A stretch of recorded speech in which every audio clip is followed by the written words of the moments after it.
Masterizer.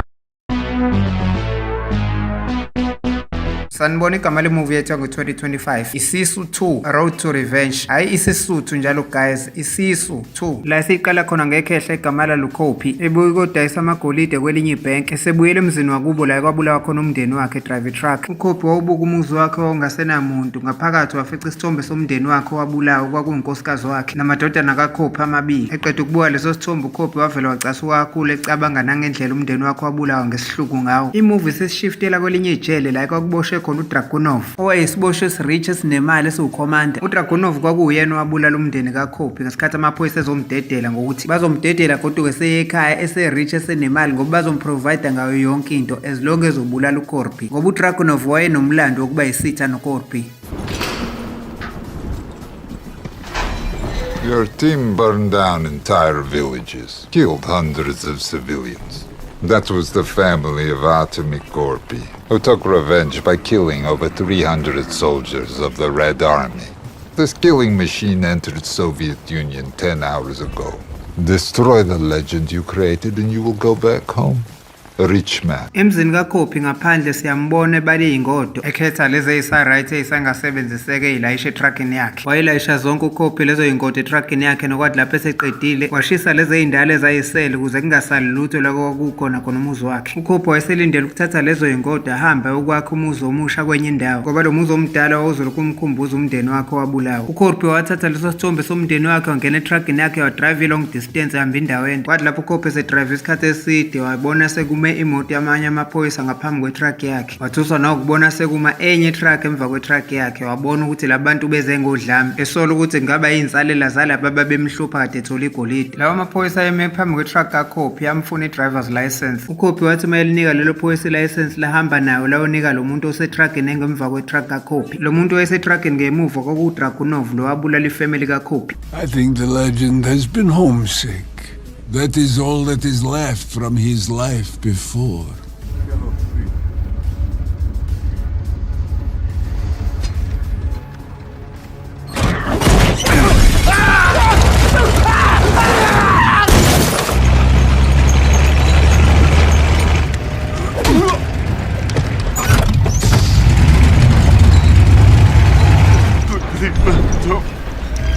Keep your eyes open. This one is a crafty old mother.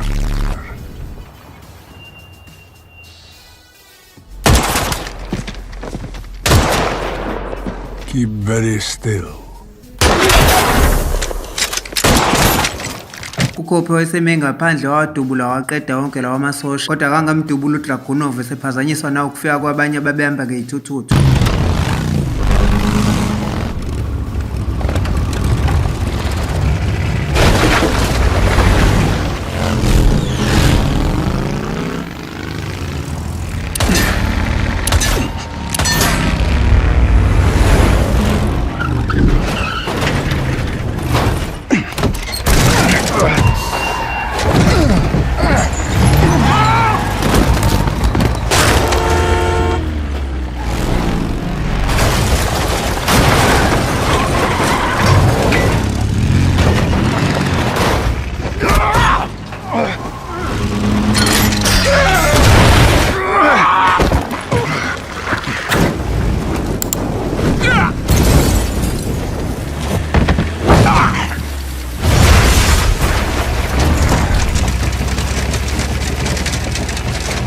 uDragunov wakwazi ukuphuma itruck engakaqhumi nokuthi wayeselayithe ney'ngodo kaKhophi waphuthuma ukuyoyicisha uKhophi kodwa ezinye zasey'shile. uKhophi naye wayesedrive waya kude kwenye indawo engasehlathini la akwazi khona nokwehla etruckini yakhe eqedela ukucisha ngamahlamvu ey'hlahla lezi y'ngodo ezayisasha. uKhophi wadouble check-a yonke itruck efuna ukucheck ukuthi azikho ney'ngenzeka ukuthi yisavutha. uKhophi wathela namanzi kwi-radiator ye-truck waphakela inja yakhe wayiphuzisa amanzi. nokuyilapha athi uyithinta khona uKhophi wathola ukuthi udubulekile kwayena wabona ukuthi khona nenye inhlamvu inhlamvu emchwithile esihlathini yangangena ethola uphisi wegobulondo laleyo nhlamvu. Esawumile lapho wethuswa ukubona amabhanoyi ayithunyelwe uDragunov wafaka inja yakhe etruckini wangena ngokushesha etruckini wayidumisa wabaleka yahlangana nayo leyo bhanoyi ngesikhathi indiza phezu kwakhe. Nokwathi lapho esibuya khona eqondana nomgwaqo enzela ukudubula kahle itruck kaCorby wabona enye indlu eyinkulu eyayingakwazi ukungena itruck yakhiwe ngamaplank khona la eplazini wadrive itruck eseyiphuthumisa khona egaraji ukuyocasha. Wathi uCorby eseyingenisile lowo truck ngaphakathi egaraji lamabhanoyi adubula ehlisa ama-missiles phezu kwalelo garaji. Lokho kwenza balidubula laqhuma lavutha.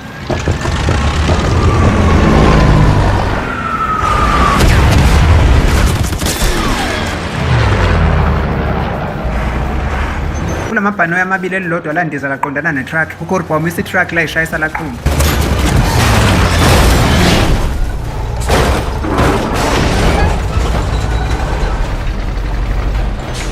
uCorby wakwazi ukudrive itruck wahamba wocasha khona ehlathini ecashela ibhanoyi esele. Nokwathi lapho eselindele ukuphuma ehlathini eseqalazisisa leyo bhanoyi akangayibona ndawo. Wabona ukuthi sekuphephile ukuthi sengahamba waphuma ngetruck. Wathi esephumele ngaphandle nje kanti izombona le bhanoyi yavulela ngenhlamvu isidubula uCorby kanti kuzophela lezo inhlamvu bazama ukum-attack ngoplan B.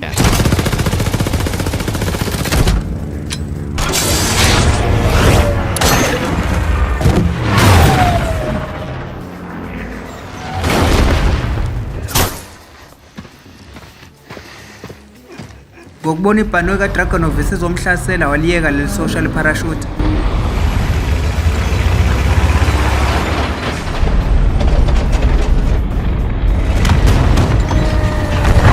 Lapha isehlaselwa khona uDragunov wawuphonseka emanzini kanti uzobhukuda ngolunye ugodo ephephisa nenja yakhe ukuthi ingahelwa amanzi lapho iy'ngodo ezaphumela kwenye indawo seyintanta. uDragunov wafika lapha ayitshela khona uCorby ukuthi ungene khona waqalaza ethi uyamfuna akangathola lutho. Esithola ukuthi uCorby wayekade ehlanganisele lezo y'ngodo ngestrap wakhe into eyisikebhe yakwazi ukumqhubekisa benenja yakhe bawuphumela kolunye usebe lomfula. La aphumela ngakhona wabona ithenki noma umbayimbayi wamasosha omdala owupake ngakhona emfuleni kanti uCorby kuleyo mbayimbayi ngaphakathi wafica amanye amabhomu nezinye mana ezoyisebenzisa ukuthi alwe noDragunov. Walayisha lezo y'ngodo zakhe wadrive lowo mbayimbayi eseqonde ngqo kulamasosha kaDragunov. Walayithi ibhomu ayithi uzoqhumisa ngalo amasosha laqhumela yena.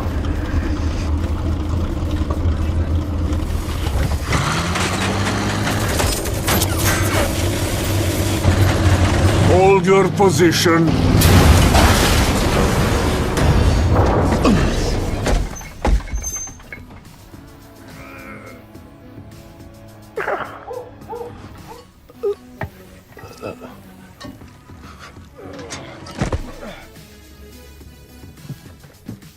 We want him alive.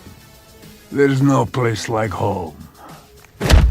uDragunov ngoba wayethe umfuna ephila uCorby bamthatha bahamba naye baye eRussia la babemshaye khona bemlengisile. uDragunov wayengayekeli ukushaya uCorby ngesikhathi embuza ukuthi ucabanga ukuthi uyilegend yini. uDragunov etshela uCorby ukuthi wawuvela ungeke uzungenze lutho mina ebengicontrol impilo yakho olalonke. Ethi uDragunov vele ngiyakhumbula ngibulala unkosikazi wakho nalamadodana akho amabili. Ethi lokho umfana wakho omncane mhlambe ngangeke ngikubulale kodwa kwafika kwazongigwaza. Ethi uDragunov ngiyakuvuma lokho umfana wakho omncane kwaba nesibindi njengobaba wakhe. Ehleke uDragunov ethi kungenzeka ukuthi uyayiqhenya ngomfana wakho kodwa ngambulala. Tried hard to protect his little brother. They're saying I lit the fire in you. They will beat the legend out of you till there is nothing left of you, not even a memory. Siberia is a very bad place to be immortal. uCorby base bemshiye bemvalele yedwa wacabanga lamazwi kade eshiwo uDragunov. Lokho kwamenza wacasuka kakhulu ezama ukukotela kule ntambo bambophele yona. Ikhanda libheke phansi enyathele ngeenyawo for ukuthi athole ibalance yokudonsa le ntambo ukuthi azayikhipha. Wagcine kwazile uCorby ukuyikhipha lowo ntambo washayeka phansi. Amasosha awuzwa lowo msindo. Nokwathi lapho kungenela enye isosha lithi lizombulala. Kanti uCorby wayekade efihla omunye ummese wokuzenzela. Ngokuthi babe sesitimeleni esihambayo esiye eRussia. Wathi uCorby uma ehlasela le sosha la iphosa phansi isitimela sihamba.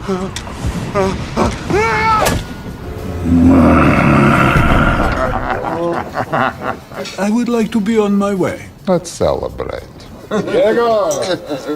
uCorby waqhubekela kwenye ikhoji yesitimela la uDragunov ayelayishe khona iy'ngodo kaCorby. Wathi uma engena phakathi wafica elinye isosha waliqeda nalo ngesikhathi eligwaza. Kanti kwakunamanye ayekweminye imibhede la ayisalele. Elilodwa laselizumekile ladedela ibhodlela lagolofa. uCorby wayehamba ngey'nyawo wanyathela lawo mabhodlela afika. uCorby wahayiziswa iy'nhlungu ngesikhathi eyibamba ukuthi angakhali. Kanti uzolala phansi phezu kwamanye futhi amabhodlela. Nokwathi lapho ephendukela eceleni wabanjwa unoxhaka wamagundwane owucushiwe lapho emasosheni alele. Wayeqinile sibonise sihambe sethi uphumela kwelinye icoach kanti igazi lakhe lizoconsela ebusweni belinye isosha elalilele lapha phambi. Waphuma wabakhiyela ngaphakathi ngepiki, alithanda ipiki lendoda. Walunguza kwelinye icoach elilandelayo wathola ukuthi amasosha lapha avukile ngokuthi wayengeke aqhubekele khona, wavela waphuma ngeroof phezulu. uCorby washawa enye insimbi yamphosa phambi kwamanye amasosha. uDragunov wacasulwa ukuzwa ukuthi lo muntu ongena kuleli coach eliseduze kwaleli. uCorby wacasa ukuthi uDragunov wabulala labo commando bakhe ukuthi le ndoda iphume kanjani.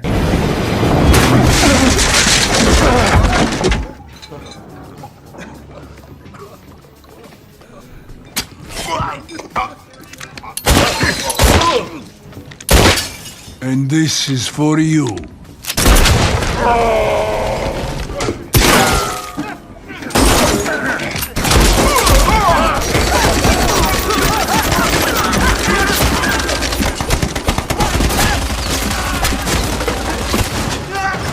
uDragunov wavela waphumela ngaphandle wahlukanisa amakhoshi esitimela for ukuqhumisa leli bhomu le-missile ukuze kuqhume leli khoshi lesitimela elinoCorby. Wayengabonanga uDragunov ukuthi benoCorby basekhotshini elilodwa, kanti futhi uCorby wafika kuqala kulowo missile ngesikhathi eyilontshi siqhumisa amasosha. uCorby noDragunov bashayana ngezandla.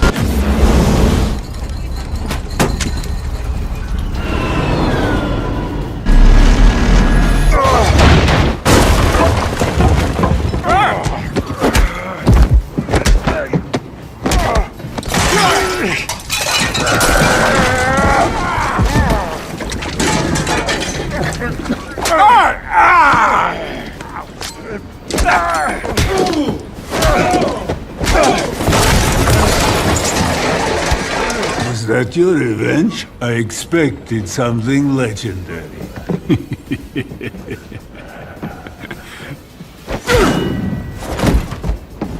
uDragunov wayengabonanga ukuthi lelo bhomu le-missile laselilontshiwe vele ngesikhathi seliqonde kuyena ebalekela kuleli coach elizohlukanisa uCorby.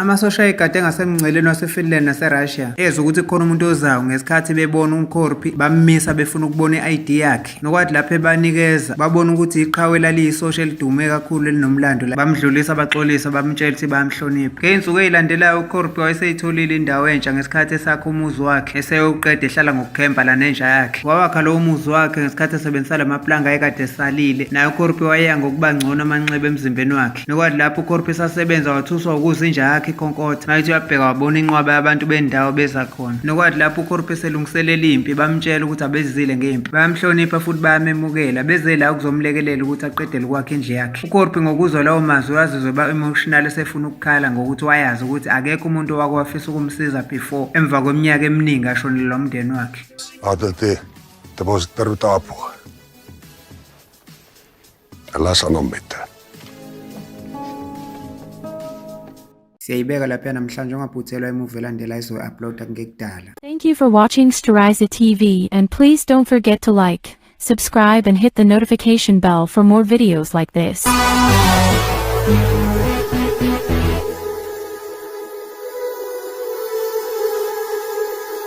Sterisa TV.